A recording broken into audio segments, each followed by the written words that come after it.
श्री गुरुवे नमः। आप सभी भक्तजनों का इस मंच पर स्वागत है। आइए सुनते हैं शिव पुराण की इस कथा के माध्यम से ऋषि मुनि हमें क्या समझाना चाहते हैं। नारद जी का भगवान विष्णु को क्रोधपूर्वक फटकारना और शाप देना, फिर माया के दूर हो जाने पर पश्चाताप पूर्वक भगवान के चरणों में गिरना और शुद्धि का उपाय पूछना तथा भगवान विष्णु का उन्हें समझा बुझाकर शिव का महात्म्य जानने के लिए ब्रह्मा जी के पास जाने का आदेश और शिव के भजन का उपदेश देना। सूत जी कहते हैं, महर्षियों, माया मोहित नारद मुनि उन दोनों शिव गणों को यथावत शाप देकर भी भगवान शिव के इच्छावश मोह निद्रा से जाग न सके।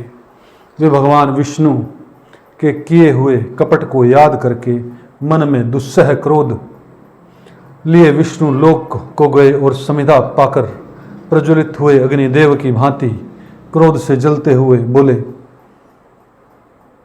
उनका ज्ञान नष्ट हो गया था, इसलिए वे दुर्वचन पूर्ण व्यंग सुनाने लगे। नारद जी ने कहा, हरे तुम बड़े दुष्ट हो, कपटी हो और समस्त विश्व को मोह में डाले रहते हो। दूसरों का उत्साह या उत्कर्ष तुमसे सहा नहीं जाता।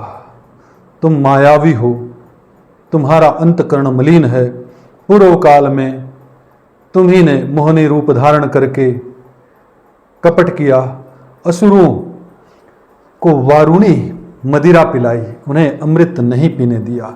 छल कपट में ही अनुराग रखने वाले हरे, यदि महेश्वर रुद्र दया करके विष न पी लेते तो तुम्हारी सारी माया उसी दिन समाप्त हो जाती। विष्णुदेव कपटपूर्ण चाल तुम्हें अधिक प्रिय है, तुम्हारा स्वभाव अच्छा नहीं है, तो भी भगवान शंकर ने तुम्हें स्वतंत्र बना दिया। तुम्हारी इस चाल ढाल को समझकर अब वे भगवान शिव भी पश्चाताप करते होंगे। अपनी वाणी रूप वेद की प्रामाणिकता स्थापित करने वाले महादेव जी ने ब्राह्मण को सर्वोपरि बताया है। हरे, इस बात को जानकर आज मैं बलपूर्वक तुम्हें ऐसी सीख दूंगा जिससे तुम फिर कभी कहीं भी ऐसा कर्म नहीं कर सकोगे। अब तुम किसी शक्तिशाली या तेजस्वी पुरुष से पाला नहीं पड़ा है। तुम्हारा पाला अभी किसी शक्तिशाली तेजस्वी पुरुष से नहीं पड़ा, ऐसा नारद मुनि अहंकार में बोलते हैं। इसलिए आज तक तुम निडर बने हुए हो, परंतु विष्णु अब तुम्हें अपनी करनी का पूरा पूरा फल मिलेगा। भगवान विष्णु से ऐसा कहकर माया मोहित नारद मुनि अपने ब्रह्म तेज का प्रदर्शन करते हुए क्रोध से खिन्न हो उठे और शाप देते हुए बोले, विष्णु, तुमने स्त्री के लिए मुझे व्याकुल किया। तुम इसी तरह सबको मोह में ढालते रहते हो। यह कपटपूर्ण कार्य करते हुए तुमने जिस स्वरूप से मुझे संयुक्त किया था, उसी स्वरूप से तुम मनुष्य हो जाओ और स्त्री के वियोग का दुख भोगो। तुमने जिन वानरों के समान मेरा मुंह बनाया था, वे ही उस समय तुम्हारे सहायक हों। तुम्हारे दूसरों को स्त्री विरह का दुख देने वाले हो, अतः स्वयं भी तुम्हें स्त्री के वियोग का दुख प्राप्त होगा। अज्ञान से मोहित मनुष्यों के समान तुम्हारी स्थिति हो। अज्ञान से मोहित हुए नारद जी ने मोहवश श्री को जब इस तरह का शाप दिया, तब उन्होंने शंभु की माया की प्रशंसा करते हुए उस शाप को स्वीकार कर लिया। तदंतर महालीला करने वाले शंभु ने अपनी उस विश्व मोहनी माया को, जिसके कारण ज्ञानी नारद मुनि भी मोहित हो गए थे, खींच लिया। उस माया के तिरोहित होते ही नारद जी पूर्ववर्त शुद्ध बुद्धि से युक्त हो गए। भक्तजनों, यहीं से रामायण के युग की शुरुआत हुई है। इस श्राप से भगवान विष्णु श्री राम जी का अवतार लेते हैं और हनुमान जी और वानरों से जो है वो मदद लेकर युद्ध जीतते हैं और स्त्री का वियोग उन्हें सहना पड़ता है। आगे सुनते हैं। उन्हें पूर्ववत ज्ञान प्राप्त हो गया और उनकी सारी व्याकुलता जाती रही। इससे अनेक मन में बड़ा विस्मय हुआ। वे अधिकाधिक पश्चाताप करते हुए बारंबार अपनी निंदा करने लगे। उस समय उन्होंने ज्ञानी को भी मोह में डालने वाली भगवान शंभु की माया की सराहना की। तदंतर यह जानकर कि माया के कारण ही मैं भ्रम में पड़ गया था, सब कुछ मेरा माया जनित भ्रम ही था, वैष्णव शिरोमणि नारद जी भगवान विष्णु के चरण में गिर पड़े। भगवान श्री हरि ने उन्हें उठाकर खड़ा कर दिया। उस समय अपनी दुर्बुद्धि नष्ट हो जाने के कारण वे यूं बोले, नाथ, माया से मोहित होने के कारण मेरी बुद्धि बिगड़ गई थी, इसलिए मैंने आपके प्रति बहुत दुर्वचन कहे, आपको शाप तक दे डाला। प्रभु, उस शाप को आप मिथ्या कर दीजिए। हाय, मैं बहुत बड़ा पापी हूं, अब मैं निश्चय ही नरक में पड़ूंगा। हरे, मैं आपका दास हूं, बताइए मैं क्या उपाय, कौन सा प्रायश्चित करूं जिससे मेरा पाप समूह नष्ट हो जाए और मुझे नरक में न गिरना पड़े। ऐसा कहकर शुद्ध बुद्धि वाले मुनि शिरोमणि नारद जी पुनः भक्ति भाव से भगवान विष्णु के चरणों में गिर पड़े। उस समय उन्होंने बड़ा पश्चाताप हो रहा था। तब विष्णु जी ने उन्हें उठाकर मधुर वाणी में कहा। भगवान विष्णु बोले, तात, खेद न करो, तुम मेरे श्रेष्ठ भक्त हो, इसमें संशय नहीं। मैं तुम्हें एक बात बताता हूं, सुनो, उससे निश्चय ही तुम्हारा परम हित होगा, तुम्हें नरक में नहीं जाना पड़ेगा। भगवान शिव तुम्हारा कल्याण करेंगे। तुमने मद से मोहित होकर जो भगवान शिव की बात नहीं मानी थी, उसकी अवहेलना कर दी थी, उसी अपराध का भगवान शिव ने तुम्हें ऐसा फल दिया, क्योंकि वे ही कर्म फल के दाता हैं। तुम अपने मन में यह दृढ़ निश्चय कर लो कि भगवान शिव की इच्छा से ही यह सब कुछ हुआ। सबके स्वामी परमेश्वर शंकर ही गर्व को दूर करने वाले हैं। वे ही परब्रह्मा परमात्मा है। उन्हीं का सच्चिदानंद स्वरूप से बोध होता है। वे निर्गुण और निर्विकार हैं। सत्व, रज और तम, इन तीनों गुणों से परे हैं। यही अपनी माया को लेकर ब्रह्मा, विष्णु और महेश इन तीन रूपों में प्रकट होते हैं। निर्गुण और सगुण भी वे ही हैं। निर्गुण अवस्था में उन्हीं का नाम शिव है। वे ही परमात्मा, परमेश्वर, परब्रह्मा, अविनाशी, अनंत और महादेव आदि नामों से कहे जाते हैं। उन्हीं की सेवा से ब्रह्मा जी जगत के सृष्टा हुए हैं और मैं तीनों लोकों का पालन करता हूँ। वे स्वयं ही रुद्र रूप से सदा सबका संहार करते हैं। वे शिव रूप से सबके साक्षी हैं, माया से भिन्न हैं और निर्गुण हैं। स्वतंत्र होने के कारण वे अपनी इच्छा के अनुसार चलते हैं। उनका विहार, आचार, व्यवहार उत्तम है और वे भक्तों पर दया करने वाले हैं। नारद मुने, मैं तुम्हें एक सुंदर उपाय बताता हूँ जो सुखद, समस्त पापों का नाशक और सदा भोग एवं मोक्ष देने वाला है। तुम उसे सुनो। अपने सारे संशयों को त्याग कर तुम भगवान शंकर के सुयश का गान करो और सदा अनन्य भाव से शिव के सतनाम स्तोत्र का पाठ करो। मुने, तुम निरंतर उन्हीं की उपासना और उन्हीं का भजन करो। उन्हीं के यश को सुनो और गाओ तथा प्रतिदिन उन्हीं की पूजा अर्चना करते रहो। नारद, जो शरीर, मन और वाणी द्वारा भगवान शंकर की उपासना करता है, उसे पंडित या ज्ञानी जानना चाहिए। वही जीवन मुक्त कहलाता है। शिव इस नाम रूपी दावानल से बड़े बड़े पातकों के असंख्य पर्वत अनायास भस्म हो जाते हैं। यह सत्य है, सत्य है, इसमें संशय नहीं है। जो भगवान शिव के नाम रूपी नौका का आश्रय लेते हैं, वे संसार सागर से पार हो जाते हैं। संसार के मूलभूत उनके सारे पाप निस्संदेह नष्ट हो जाते हैं। महामुने, संसार के मूलभूत जो पातक रूपी वृक्ष हैं उनका शिवनाम रूपी कुठार से निश्चय ही नाश हो जाता है। जो लोग पाप रूपी दावानल से पीड़ित हैं उन्हें शिव नाम रूपी अमृत का पान करना चाहिए। पाप दावाग्री से दुग्ध होने वाले प्राणियों को उस शिव नाम अमृत के बिना शांति नहीं मिलती। संपूर्ण वेदों का अवलोकन करके पूर्ववर्ती विद्वानों ने यही निश्चय किया कि भगवान शिव की पूजा ही उत्कृष्ट साधन तथा जन्म मरणी संसार बंधन के नाश का उपाय है। आज से यत्न पूर्वक सावधान रहकर विधि विधान के साथ भक्ति भाव से नित्य निरंतर जगदम्बा पार्वती सहित महेश्वर सदाशिव का भजन करो। नित्य शिव की कथा सुनो और कहो तथा अत्यंत यत्न करके बारंबार शिव भक्तों का पूजन किया करो।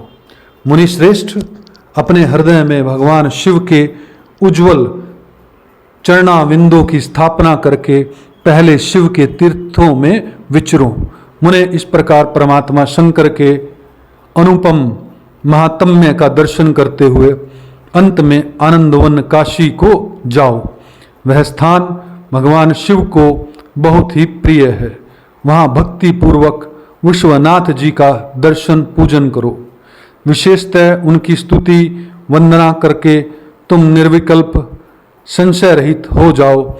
नारद जी, इसके बाद तुम मेरी आज्ञा से भक्ति पूर्वक अपने मनोरथ की सिद्धि के लिए निश्चय ही ब्रह्मलोक में जाना चाहिए।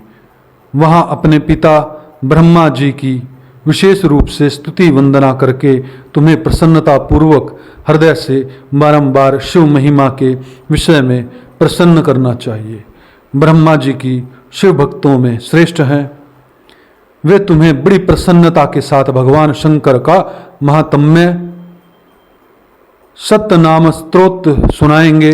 मुने, आज से तुम शिव धारणा में तत्पर रहने वाले शिव भक्त हो जाओ और विशेष रूप से मोक्ष के भागी बनो। भगवान शिव तुम्हारा कल्याण करेंगे। इस प्रकार प्रसन्न चित्त हुए भगवान विष्णु नारद मुनि को प्रेम पूर्वक उपदेश देकर श्री शिव का स्मरण वंदन और सत्वन करके वहां से अंतर ध्यान हो गए। भक्तजनों, एक छोटी सी कथा और कहते हैं इसी कड़ी में। नारद जी की शिव तीर्थों में भ्रमण शिव गुणों को शाप द्वारा की बात बताना तथा ब्रह्मा लोक में जाकर ब्रह्मा जी से शिव तत्व के विषय में प्रसन्न करना। सूत जी कहते हैं कि महर्षियों, भगवान श्री के अंतर्धान हो जाने पर मुनि श्रेष्ठ नारद शिवलिंगों का भक्तिपूर्वक दर्शन करते हुए पृथ्वी पर विचरने लगे। ब्राह्मणों भूमंडल पर घूम फिरकर उन्हें भोग और मोक्ष देने वाले बहुत से शिवलिंगों का प्रेम पूर्वक दर्शन किया। दिव्यदर्शी नारद जी भूतल के तीर्थों में विचर रहे हैं और इस समय उनका चित्त शुद्ध है, यह जानकर वे दोनों शिवगण उनके पास गए। वे उनके दिए हुए शाप से उद्धार की इच्छा रखकर वहां गए थे। उन्होंने आदरपूर्वक मुनि के दोनों पैर पकड़ लिए और मस्तक झुकाकर भली भांति प्रणाम करके शीघ्र ही इस प्रकार कहा। शिवगण बोले, ब्रह्मांड हम दोनों शिव के गण हैं। मुने, हमने ही आपका अपराध किया। राजकुमारी श्रीमती के स्वयंवर में आपका चित्त माया से मोहित हो रहा था। उस समय परमेश्वर की प्रेरणा से आपने हम दोनों को शाप दे दिया।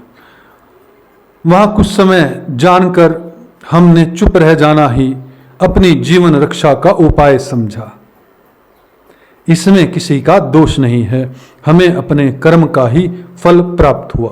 प्रभु, अब आप प्रसन्न होइए और हम दोनों पर अनुग्रह कीजिए। नारद जी ने कहा, आप दोनों महादेव जी के गण हैं और सत्पुरुषों के लिए परम सम्मानीय हैं। अतः मेरे मोहित रूप एवं सुखदायक यथार्थ वचन को सुनिए। पहले निश्चय ही मेरी बुद्धि भ्रष्ट हो गई थी, बिगड़ गई थी और मैं सर्वथा मोह के वशीभूत हो गया था, इसलिए आप दोनों को मैंने शाप दे दिया। शिवगणों, मैंने जो कुछ कहा वह वैसा ही होगा, तथापि मेरी बात सुनिए। मैं आपके लिए शापोद्वार की बात कह रहा हूं। आप लोग आज मेरे अपराध को क्षमा कर दें। मुनीश्वर विश्ववा के वीर्य से जन्म ग्रहण करके आप संपूर्ण दिशाओं में प्रसिद्ध कुंभकर्ण रावण राक्षस राज का पद प्राप्त करेंगे और बलवान वैभव से युक्त तथा परम प्रतापी होंगे। समस्त ब्रह्मांड के राजा होकर शिव भक्त एवं जितेंद्रिय होंगे और शिव के ही दूसरे स्वरूप श्री विष्णु के हाथों मृत्यु पाकर फिर अपने परम पद पर प्रतिष्ठित हो जाएंगे। सूत जी कहते हैं, महर्षियों महात्मा नारद मुनि की यह बात सुनकर ये दोनों शिवगण प्रसन्न हो आनंद अपने स्थान को लौट गए। श्री नारद जी भी अत्यंत आनंदित हो अनन्य भाव से भगवान शिव का ध्यान तथा शिव तीर्थों का दर्शन करते हुए बारंबार भूमंडल में विचरने लगे। अंत में वे सबके ऊपर विराजमान शिवप्रिया काशीपुरी में गए, जो शिव स्वरूपिणी एवं शिव को सुख देने वाली है। काशीपुरी का दर्शन करके नारद जी कृतार्थ हो गए। उन्होंने भगवान काशीनाथ का दर्शन किया और परम प्रेम एवं परमानंद से युक्त हो उनके पूजा की। काशी का सानंद सेवन करके वे मुनि श्रेष्ठ कृतार्थकर्ता का अनुभव करने लगे और प्रेम से विहल हो उसका नमन वर्णन तथा स्मरण करते हुए ब्रह्मलोक को गए। निरंतर शिव का स्मरण करने से उनकी बुद्धि शुद्ध हो गई थी। वहां पहुंचकर शिव तत्व का विशेष रूप से ज्ञान प्राप्त करने की इच्छा से नारद जी ने ब्रह्मा जी को भक्ति पूर्वक नमस्कार किया और नाना प्रकार के स्तोत्रों द्वारा उनकी स्तुति करके उनसे शिव तत्व के विषय में पूछा। उस समय नारद जी का हृदय भगवान शंकर के प्रति भक्ति भावना से परिपूर्ण था। नारद जी बोले, ब्रह्मा परमात्मा के स्वरूप को जानने वाले पितामह, जगत प्रभो, आपके कृपा प्रसाद से मैंने भगवान विष्णु के उत्तम महात्म्य का पूर्णता ज्ञान प्राप्त किया है। भक्ति मार्ग, ज्ञान मार्ग, अत्यंत दुस्तर तपो मार्ग, दान मार्ग तथा तीर्थ भाग का भी वर्णन सुना है, परंतु शिव तत्व का ज्ञान मुझे अभी तक नहीं हुआ। मैं भगवान शंकर की पूजा विधि को भी नहीं जानता। अतः प्रभो, आप क्रमशः इन विषयों को तथा भगवान शिव के विविध चरित्र को तथा उनमें उनके स्वरूप तत्व, प्राकृत्य, विवाह, ग्रहतथ्य, धर्म सब मुझे बताइए। निष्पाप पितामह, ये सब बातें तथा और भी जो आवश्यक बातें हों उन सब का आपको वर्णन करना चाहिए। प्रजानाथ शिव और शिवा के आविर्भाव एवं विवाह का प्रसंग विशेष रूप से कहिए तथा कांति के जन्म की कथा भी मुझे सुनाइए। प्रभो, पहले बहुत लोगों से मैंने ये बातें सुनी हैं किंतु तृप्त नहीं हो सका, इसलिए आपकी शरण में आया हूँ। आप मुझ पर कृपा कीजिए। अपने पुत्र नारद की यह बात सुनकर लोक पितामह ब्रह्मा वहां इस प्रकार बोले। इस कथा को यहीं पर समाप्त करते हैं। इस कथा में हमें यह जानने का मौका मिला कि कितना खूबसूरती से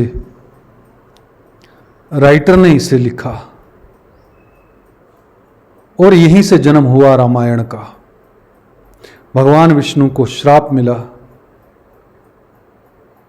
दो शिवगणों को राक्षस योनि के अंदर जन्म लेने का भी नारद जी ने व्यवस्था की और फिर विष्णु जी के हाथों से उनका जीवन समापन की भी रचना की।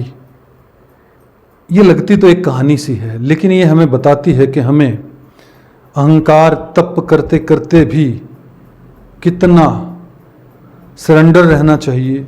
हमारे जीवन में जो कुछ भी हो वो सब परमपिता परमेश्वर कर रहे हैं, ऐसी हमारी धारणा होनी चाहिए और वो पक्की होती जानी चाहिए। हमारे जीवन में जो कुछ भी हो, हमारा प्रयास भी जो है वो पुष्प की तरह परमपिता के चरणों में हमें अर्पण कर देना चाहिए। ऐसी मेरी समझ कहती है। अगर यह वीडियो आपको अच्छे लगे तो इसको लाइक कीजिए, शेयर कीजिए और हमारे मंच को सब्सक्राइब कीजिए। हमें कमेंट सेक्शन के माध्यम से भी जरूर बताइए कि यह वीडियो आपको कैसी लगी, और अगर आप कोई अपनी सलाह देना चाहते हैं, हमारा मार्गदर्शन करना चाहते हैं, तो जरूर हमें कमेंट कीजिए। आप सबके जीवन में भगवान श्री की कृपा सदैव बनी रहे। ओम तत्सत, ओम तत्सत, ओम तत्सत।